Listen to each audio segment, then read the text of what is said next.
Hello भाई, मैं अवंगित। Honda की SP125 के बारे में कौन नहीं जानता, बच्चे बच्चे जानते हैं। साइन 125 के बाद वही इंडियन मार्केट में सबसे ज्यादा बिकती है। ऐसे में कुछ लोग हैं जो SP125 को इग्नोर आज के डेट में भी कर रहे हैं भाई। जैसे ग्लैमर ले रहे हैं, रेडर ले रहे हैं, SP125 को छोड़ के। बताओ, खरा सोना छोड़ के लोग बाग कोयला की तरफ जा रहे हैं। अब मैं ऐसा क्यों बोल रहा हूँ वो तो आपको वीडियो देखने के बाद ही पता चलेगा। आज वाले वीडियो में मैं आप सभी को 5 ऐसे रीजन बताऊंगा जिसकी वजह से आपको SP125 ही डेफिनेटली चूज करना चाहिए बाकी सारी गाड़ियों को छोड़ के। जैसे 125 सेगमेंट में पल्सर आती है, आपकी रेडर आती है और ग्लैमर आती है। यही 3 गाड़ियां भाई बीट करती है SP को। तो उन तीनों गाड़ियों को छोड़ के आपको SP125 क्यों लेना चाहिए वो आज आपको डिटेल में पता चलेगा। वीडियो काफी इंटरेस्टिंग होने वाला है, वीडियो को स्किप मत करना, एंड तक देखना। और यहाँ पे जो मैंने पॉइंट ले रखा है ना, वो भाई जेन्युइन पॉइंट ले रखा है रिसर्च करके। ऐसे नहीं कि फालतू में कुछ भी मतलब चीप दूंगा, ऐसा नहीं है भाई। और हाँ, आपको SP लेना है कि नहीं लेना है उसके बारे में मैं तो नहीं जानता, लेकिन हाँ ये वीडियो देख लेना भाई, आपको नॉलेज मिल जाएगा SP125 के बारे में अच्छे से। तो आप फटाफट शुरू करते हैं बिना देरी का भाई। बात करें सबसे पहले रीजन की, तो वो है भाई इस गाड़ी का फ्यूल पंप है। बहुत भाइयों को नहीं पता होगा फ्यूल पंप के बारे में, लेकिन मैं आपको बता देता हूँ। जैसे ज़्यादातर गाड़ियों में आपको फ्यूल पंप टंकी के अंदर मिलता है, जो पेट्रोल का सप्लाई करता है ना, वो टंकी के अंदर मिलता है। लेकिन इस गाड़ी में मतलब SP125 में आपको फ्यूल पंप टंकी के बाहर मिलता है। टंकी के अंदर जो रहता है ना, उनमें कुछ ना कुछ पेट्रोल हरदम रखना पड़ता है। जैसे अगर आप ग्लैमर लेते हो, रेडर लेते हो या फिर पल्सर लेते हो, उन सब में आपको थोड़ा पेट्रोल हरदम रखना पड़ेगा स्टॉक करके। लेकिन SP125 में आप कुछ भी स्टॉक करके नहीं रखोगे ना, फिर भी कोई दिक्कत नहीं है, इसका फ्यूल पंप खराब नहीं होगा। लेकिन ग्लैमर और रेडर और पल्सर का फ्यूल पंप खराब हो जाएगा अगर बार बार आप पेट्रोल खत्म करोगे तो ये एक बहुत ही बड़ा मेजर डिफरेंस हो जाता है SP125 से बाकी सारी गाड़ियों में। और ये एक SP125 का बहुत ही बड़ा एडवांटेज है, क्योंकि भाई जैसे 125 cc का गाड़ी कौन लोग खरीदते हैं, जो मिडिल क्लास के होते हैं। तो मान लो कभी पैसा नहीं रहा तो बंदा कहाँ से पेट्रोल डलवाएगा। तो अगर आप ग्लैमर, रेडर और पल्सर लेते हो तो उनमें टेंशन बना पड़ा रहता है कि 2 लीटर हमें स्टॉक में रखना ही रखना है। लेकिन SP में ऐसा कुछ है ही नहीं भाई। तो बिंदास आप खरीद सकते हो SP, अगर आप ज़्यादा टेंशन में नहीं रहना चाहते तो। हालांकि ये चीज़ मेरे को बहुत ही बढ़िया लगता है भाई, क्योंकि कभी पैसा रहा नहीं रहा 10-20 का भी पेट्रोल डलवा के आप घूम सकते हो SP अगर आप ले लेते हो तो। लेकिन बाकी सारी गाड़ी लोगे तो आपको 1 लीटर 1.5 लीटर हरदम रखना ही रखना पड़ेगा। तो ये थोड़ा सिरदर्दी वाला चीज़ हो जाता है भाई। आप प्रैक्टिकली सोच के देखना, सिरदर्दी वाला चीज़ हो जाता है। तो ये भाई पहला रीज़न है SP125 खरीदने का बाकी सारी गाड़ियों को छोड़ के। बात करें दूसरे रीज़न की, तो वो है भाई इस गाड़ी का फीचर्स। अभी आप सभी अच्छे जानते हैं इसमें ज़्यादा फीचर्स तो देखने को नहीं मिलता, ज़्यादा तामझाम नहीं दे रखा है होंडा ने। लेकिन फिर भी कुछ कुछ ऐसा इसमें फीचर्स दे रखा है होंडा वालों ने, जो आपको 125 सेगमेंट में इतने प्राइस पॉइंट में कोई ऑफर नहीं करता। जैसे इसमें साइलेंट स्टार्टर मिल जाता है। इसका बेस वेरिएंट का प्राइस 1 लाख रुपये है भाई, 1,222,000 रुपये के समथिंग जाता है अपने बिहार सासाराम में। 1 लाख रुपये की कोई भी ऐसी गाड़ी नहीं है जिसमें आपको साइलेंट स्टार्टर मिलेगा। साइलेंट स्टार्टर से होता क्या है भाई, जैसे अगर आप सेल्फ लोगे ना तो बिल्कुल ही गाड़ी एकदम साइलेंटली स्टार्ट हो जाएगी, सेल्फ का आवाज़ ही नहीं आता। तो ये भी एक प्लस पॉइंट है SP125 खरीदने का। बाकी यहीं पे मैं एक और चीज़ ऐड करना चाहूँगा, इसमें इंजन किल स्विच भी आता है भाई। इतने कम प्राइस में आपको कोई भी इंजन किल स्विच ऑफर नहीं करेगा। हालांकि पल्सर में आता है, लेकिन पल्सर भी सस्ते आ जाती है भाई, लेकिन पल्सर में साइलेंट स्टार्टर नहीं आता। और रेडर में आपको मोड्स का बटन मिलता है, इंजन किल स्विच मिलता नहीं है। तो कहीं ना कहीं जो मैंने आपको 2 पॉइंट बताया ना, इंजन किल स्विच और आपका साइलेंट स्टार्टर, ये दोनों भाई दूसरा रीजन है SP125 खरीदने का। जो ज़्यादा ट्रैफिक में चलते हैं ना, उनके लिए इंजन किल स्विच इतना भाई यूज़फुल होने वाला है ना, पूछो मत। बार बार चाबी से बंद करना, चालू करना थोड़ा झंझट वाला सीन लगता है। इंजन किल स्विच रहेगा, आप यहीं से बंद करो, यहीं से स्टार्ट कर लो फटाक से, देरी भी नहीं लगेगा। तो ये भी एक भाई बड़ा मेरे को एडवांटेज लगता है SP125 में। तो मेरे हिसाब से तो ये दूसरा रीजन है भाई SP125 कंसिडर करने का। बाकी बात करें तीसरे रीजन की, तो वो है भाई इस गाड़ी का मेंटेनेंस, रीसेल वैल्यू, आफ्टर से सर्विस। यहाँ पे मैंने 3 पॉइंट ले रखा है। मेंटेनेंस देखो इस गाड़ी का इतना कम है कि पूछो मत। 500-600 रुपये में आप इसका सर्विस करा सकते हो बिंदास एकदम, 500-600 रुपये में।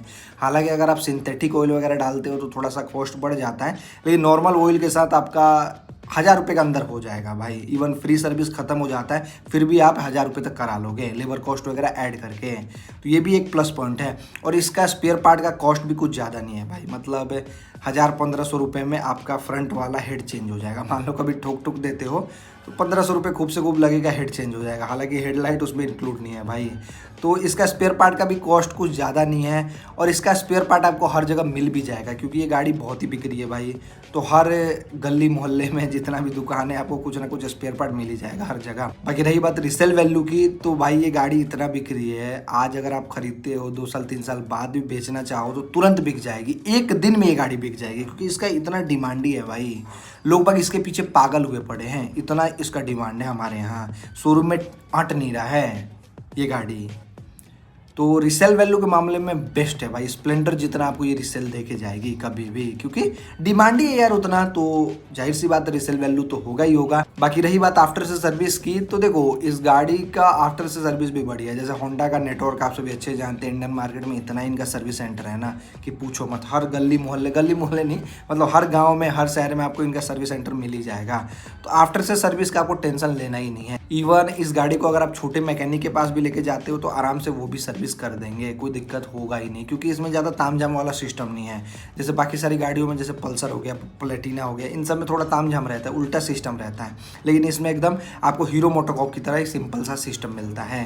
तो ये भी एक प्लस पॉइंट हो जाता है इस गाड़ी को कंसिडर करने का। ये तीसरा रीजन है भाई मेरे हिसाब से SP125 खरीदने का। क्या क्या मैंने आपको बताया पता है ना, मेंटेनेंस, रिसेल वैल्यू, आफ्टर से सर्विस, ये तीनों चीज़ भाई आपको SP125 जैसा कोई भी गाड़ी ऑफर नहीं करता 125 सेगमेंट में। साइन 125 को छोड़ के भाई, साइन तो इसकी छोटी बहन या फिर छोटा भाई है ना। बाकी बात करें चौथे रीजन की, तो वो है भाई इस गाड़ी का लुक्स और डिज़ाइन। भाई इस गाड़ी को नहीं मानोगे, आज से 4 साल 5 साल पहले डिज़ाइन किया गया था, और आज भी ये गाड़ी इतनी फ्रेश लगती है कि पूछो मत। मतलब महान है यार वो इंजीनियर जिसने SP125 को डिज़ाइन करा है, उसने भाई क्या ही सोच के डिज़ाइन करा होगा। मतलब आज की गाड़ी को बीट कर रही है, मतलब रेडर फेडर आई है ना, उसको ये बीट करती है भाई लुकिंग वाइज। A1 इसका डिज़ाइन अपने को मिलता है, फ्रंट से देखो, साइड से देखो, रियर से देखो, एक और साइड से देखो, मतलब एकदम चुम्मेश्वरी डिज़ाइन बना रखा है होंडा वालों ने इस गाड़ी का। हालांकि पहले इसमें 80 सेक्शन का टायर आता था रियर वाला, तो देखने में पीछे से मज़ा नहीं आता था, लेकिन अब तो और मज़ा आ रहा है भाई, क्योंकि 100 सेक्शन का टायर डाल दिया है। तो पीछे से ये गाड़ी क्या लगती है यार, एकदम मुस्कुलर सी। तो चौथा रीजन कहीं ना कहीं मेरे हिसाब से इसका लुक और डिज़ाइन की तरफ जाता है भाई, क्योंकि आपको इतना तगड़ा लुक, इतना फ्रेश लुक कोई भी मेरे हिसाब से ऑफर नहीं करता इस सेगमेंट में। ग्लैमर आती है वो भाई, मज़ा नहीं आता उसको देखने में। उसका हेडलाइट मेरे को पसंद है, बाकी और कुछ मेरे को अच्छा नहीं लगता उसका देखने में। और रेडर की बात रही, तो रेडर थोड़ी देखो अजीब सी गाड़ी है भाई, मतलब रेडर को पेरेंट्स टाइप के लोग उतना पसंद नहीं करेंगे, लेकिन SP जो है ना, वो आज के यूथ को भी टारगेट करती है, और इवन पेरेंट्स टाइप के लोग भी इसको यूज करते हैं। इवन मैंने देखा है भाई अपने यहाँ 60-65 साल के लोग भी SP125 चलाते हैं। हालांकि वो मजबूरी में चलाते हैं, फिर शौक में चलाते हैं, इसके बारे में मेरे को जानकारी नहीं, लेकिन चलाते हैं भाई। तो कहीं ना कहीं उनको अच्छा लगता होगा तभी तो चलाते हैं ना। तो ये भी एक भाई आपको एडवांटेज मिलता है SP125 में। बाकी बात करें पांचवें रीजन की, तो वो है भाई इस गाड़ी का मेन हॉर्ट, जिसको इंजन के नाम से हम लोग जानते हैं। इसमें आपको 125 सीसी का इंजन मिलता है, जो कि 2 valve 4 stroke single cylinder air cooled fuel injection engine मिल जाता है, जो आपको 10.72 bhp का पावर और 10.9 Nm का टॉर्क निकाल के देता है। इस गाड़ी का इनिशियल, मिड, टॉप एंड इतना प्यारा है ना, पूछो मत। और इतना पावरफुल इंजन है, फिर भी आपको ये गाड़ी माइलेज इतना तगड़ा देती है ना भाई, आप हरदम संतुष्ट रहोगे माइलेज से, इतना तगड़ा देती है। 65-70 का तो इजीली दे देती है भाई, अगर आपका हाइट बोल रहा हूँ, मतलब वेट कम है। तो मेरे जैसा बंदा चलाएगा तो भाई 60 तो आराम से मिलेगा ही मिलेगा। बाकी SP का जल्दी आपको माइलेज टेस्ट वीडियो भी देखने को मिलेगा अपने चैनल पे। तो बहुत दिन से बहुत भाई कमेंट कर रहे हैं कि SP का माइलेज टेस्ट लाओ। भाई गाड़ी अरेंज नहीं होता, इसीलिए नहीं कर पाता। तो कहीं ना कहीं भाई इसका जो इंजन है वो भी एक एडवांटेज है, वो भी एक रीजन है, क्योंकि इसके जैसा इंजन 125 सेगमेंट में कोई भी ऑफर नहीं करता। इवन रेडर में भी इतना तगड़ा इंजन नहीं है SP जैसा। इवन ग्लैमर का तो पूछो ही मत, वो तो भाई इतना बकवास है।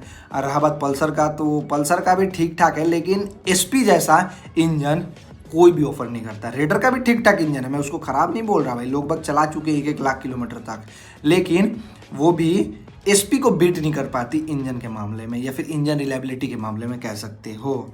ये गाड़ी भाई आप 5 साल तक भी चलाना चाहते हो, 10 साल तक भी चलाना चाहते हो तो चलेगी आराम से। बस आपको टाइम पे सर्विस अपना करा लेना है। 2025 पे इंजन ऑयल चेंज कर लो, आपकी गाड़ी हरदम झकझक रहेगी एकदम, कभी शिकायत का मौका देगी ही नहीं। तो ये 5वां रीजन है भाई मेरे हिसाब से SP125 खरीदने का। बाकी ऐसे रीजन तो बहुत है SP खरीदने का, क्योंकि भाई ये गाड़ी इतनी तगड़ी है ना ये पूछो मत है। लेकिन यहाँ पे मैंने आपको मेन 5 रीजन बताया है। तो आई होप आपको इस वीडियो में बहुत चीज सीखने को मिला होगा, साथ ही SP125 के बारे में अच्छे से जानने को मिला होगा। बाकी आज के डेट में आपको अगर 125 सेगमेंट में गाड़ी खरीदना हो तो आप कौन सी गाड़ी खरीदोगे, ये वीडियो देखने के बाद मुझे कमेंट में जरूर बताना। चलो वीडियो देखने के लिए आपका धन्यवाद, थैंक यू सो मच भाई दिल से। जय हिंद सभी को।